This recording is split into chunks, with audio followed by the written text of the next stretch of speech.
Brand new tonight, only on the WHAS 1119. The Kentucky U.S. Senate candidates who want to replace Mitch McConnell in 2026 are already out there campaigning. And as part of our ongoing coverage of the race, we found Republican Daniel Cameron in Owensboro, Kentucky tonight. WHAS 11 political reporter Isaiah Kim Martinez was the only reporter at this event, asking Cameron about the sentencing of former LMPD officer Brett Hankison in the Breonna Taylor case and when's the last time he talked with President Donald Trump. You know, Louisville has relented on a sanctuary policy that they had on the books simply because this administration said you need to comply with the law. At a meet and greet in Owensboro, Republican Senate candidate Daniel Cameron applauds the Louisville mayor's decision to reverse its jail ICE policies after facing pressure from the Trump DOJ. In this Western Kentucky Republican stronghold, the former Kentucky Attorney General looked to distinguish himself from his longtime mentor, Mitch McConnell, whose seat he's trying to fill, and align himself with the president. And I would have voted for Tulsi Gabbard, I would have voted for RFK Jr., and I would have voted for Pete Hegseth.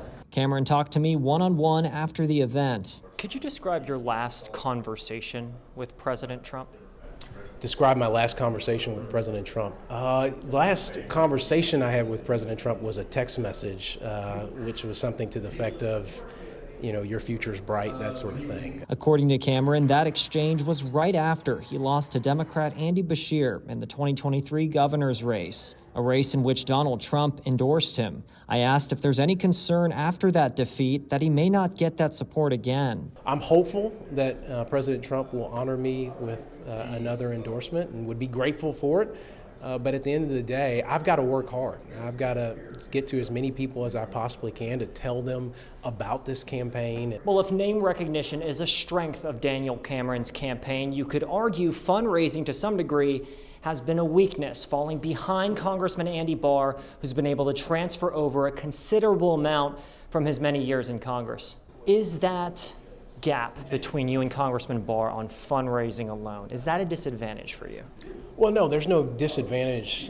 You know, look, I'm leading in the polls. You know, Andy Barr at some point is going to have to spend that money to try to, you know, obviously raise his name ID. And, you know, the thing that is the advantage for me has been my track record, and people across the Commonwealth have gotten to know me well. Cameron's well known in Louisville, in part for his decision as state attorney general to charge former LMPD detective Brett Hankison for his role in the deadly raid on Breonna Taylor's home in 2020, though a jury later acquitted him. I asked for his thoughts on a judge now sentencing Hankison to 2 years and 9 months in prison in his federal case. I obviously think that you know, it's important for you know, there to be some closure. And what I've always said about our case is what was right under the law, and I will continue to say that. The primary is still 10 months away, but Kentucky's kickoff to the fall campaign season is just over a week away, with all three GOP Senate contenders expected to attend Fancy Farm. In Owensboro, Isaiah Kim Martinez, WHAS 11 on your side.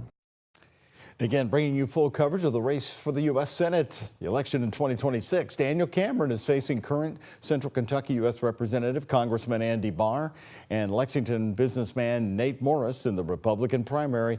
Right now, the only Democratic challenger for the U.S. Senate seat is from Louisville, State Representative Pamela Stevenson.